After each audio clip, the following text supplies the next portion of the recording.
I'm gonna save you some time, and it might have helped if I didn't have an intro, but still, if you don't like mobile to PC port reviews, I recommend you turn away at this point, because this is likely to be everything you expect from such a thing. I mean, I was gonna make a series called Potpourri, you know, hell smells and buckets of mud, but what's the point when it's everything we'd expect from such a thing? So, if you enjoy getting your rocks off of being angry at shitty mobile port reviews, hello, my name is Johnbonne, and this is Deus Ex the Fall. Despite having a lot of effort put into it, and by that I mean not being a movie tie-in, endless runner or hastily slapped together 2D platformer, Deus Ex the Fall isn't a very good game regardless of its platform. The features that you'd expect from the bar-setting human revolution are here, they just screwed up. Somehow. I mean, they just needed to make an orange Vampire the Masquerade Bloodlines, and that came out 10 years before. The game's story has the subtlety and appeal of stuffing a used tampon up your nose as you take control of the British Ben Saxon, a former SAS soldier. After a botched mission revealed the treachery of his unit, the Tyrants, he's on the run from the PMC bell tower. And there's some lass who tags along. I don't really know why. I do know that she's not British though. The British Ben Saxon? Okay, I should explain that the reason why I keep calling him British is because that's the only thing you'll take away from this game when you put it down. That, and he's a dead ringer for the French guy from Leon the Professional. You know, the one whose name you keep meaning to find out but you never do. That guy. He's awesome. Anyway, that bloke from Ronin can't really go out of hiding because he needs the painkillers that all augment users require to stay alive. Neuropozyne. Unfortunately for them, the supply is dramatically low, but there is a new drug that's being tested that's supposed to be a cheaper alternative. Though it's not all what it's hyped up to be, and Saxon the Professional has to find out what's up with it. Oh, and there's a revenge story too. Now, it's not the story itself I take issue with, but the writing. The writers dump exposition from the tornadoes of creativity into cutscenes that look like they're animated and modelled by half a chimp, and what other dialogue there is like having your ear sodomized by the other half of said chimp. Operation Rainbird. You know that name? You know what happened out there? That was my squad you sacrificed. They were soldiers, doing their jobs. It wasn't even their damn war, but you gave us up to the enemy. You're going to answer for what you've done. Are you watching this? Because we're coming for you next. No, that's not true. I'm not a terrorist. I've never... Fine, that's enough of that. It's a shame to say the least because the game oozes misery from every pore, wanting you to pity the drug users in slums and people trying to use augmentations just to stay alive.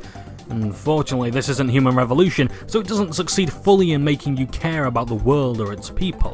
What I do pity, however, is anyone who thinks the gameplay is good. Now, I will confess I did enjoy some of it, namely walking around and doing the... two side quests there were? The city of Panama is compact, but what few buildings there are will always be relevant to your quest at some point during the 6-hour campaign. Normally you'd think that 6 hours is too short for a game, but sometimes that can be too much. You see, the combat is one of the two main draws of the game, and it's almost as fun as slamming your bell end in a fridge door repeatedly. The keyword being almost. Why? Because it's broken. Not the fridge door or your bell end, I mean the combat. Although, your bell end may be broken when you slammed it in the fridge door. Unless you're, I don't know, like Superman or something, then the fridge door might be broken. I'll shut up now. Lovely. And it's not in the so bad it's good kind of way either, it's just plain arduous. You'll expend entire clips of ammo before you kill anything as the hit detection eats, headshots do approximately fuck all, and that's even if cover works correctly, which is incredibly rare.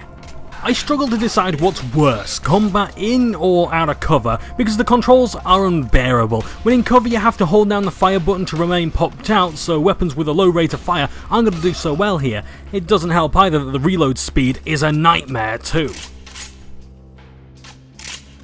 Not that cover really helps, given how you'll take damage anyway.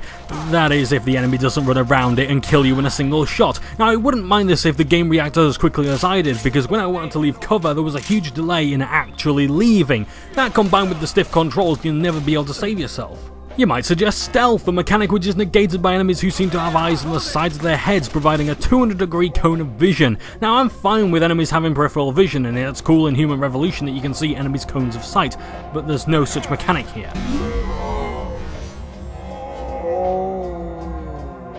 Unless you're directly behind a foe, you'll struggle to take them down, and when you do, you can experience the glory of one whole animation from the front or back. And if you've any ideas of playing the game lethally, don't bother. You'll always get less XP, enemies don't wake up because they disintegrate, and there's no achievements for it. Or you could just avoid them, but where's the fun in that?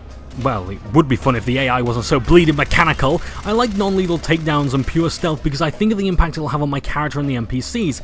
Maybe I'm getting too immersed in the game, but in the fall there's simply no reason for me to do so other than because it gets you more experience points. Experience points are turned into practice points on each level up, allowing Saxy to upgrade his various augmentations. Each area of his body is used in different ways, hosting a variety of boosts to his performance to compensate for other parts of him that can only be enhanced to a little blue pill.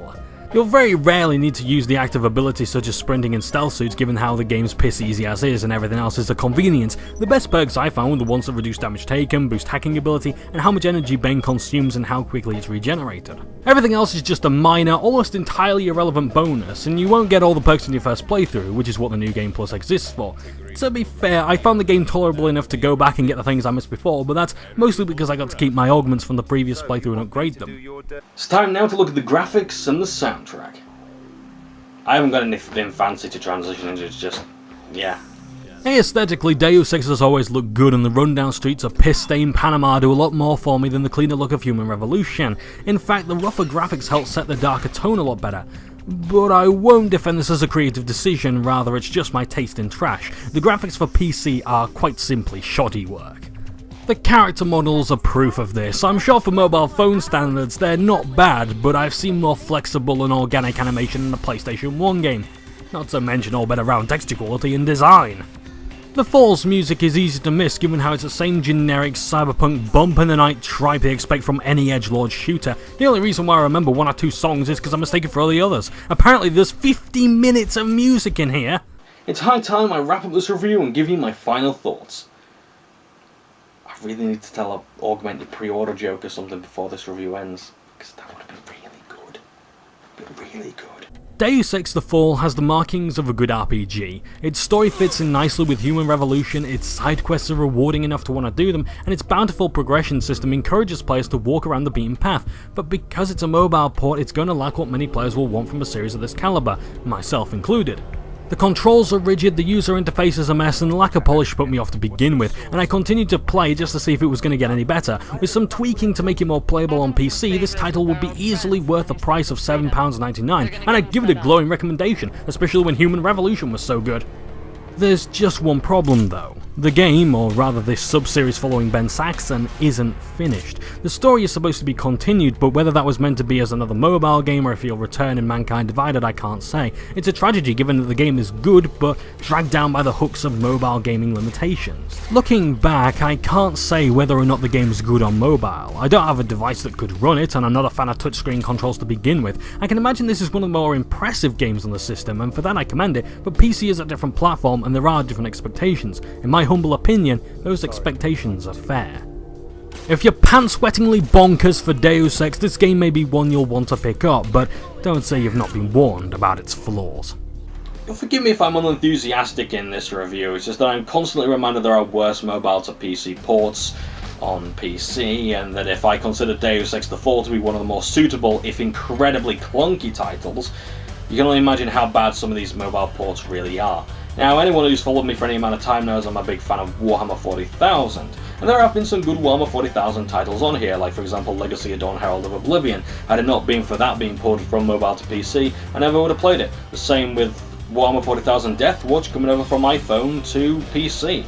That was good, but it doesn't run after 3 boot ups, which is a shame. So Games Workshop, or whoever's responsible, things like Rodeo Games or some shit, whoever, fix that shit, because it's a good game, but I can't play it anymore, you know, because it doesn't run, you know, and get rid of like Storm of Vengeance and Arcane Magic and Carnage Champions, you know, and give us Space Wolf. Space Wolf was good, and give us Drop Pod Assault. Drop Pod Assault was really good. That's based on the Warhammer 30,000 Horus Heresy event. That was awesome. The Horus Heresy is awesome. It's brilliant. Give us more Horus Heresy. You know, not Talisman the Horus Heresy. The Horus Heresy is not Talisman, it's Talisman. That's why it's called Talisman, the Horus Heresy. You know, and give us more platform games. Castle Illusion isn't good on mobile. Give us more platform games. It's good on PC. It's good. It's good. Give us more platform games on PC. Give us more kart racers. Kart racers on mobile aren't very good. Give us more kart racers.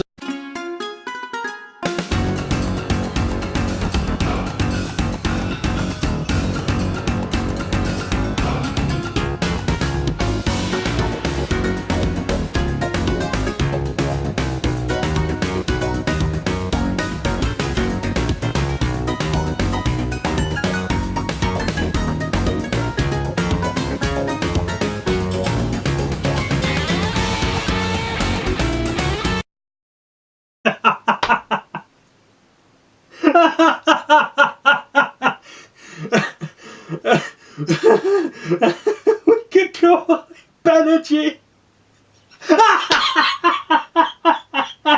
Benji! It's like Edgy Benji! Edgy Benji!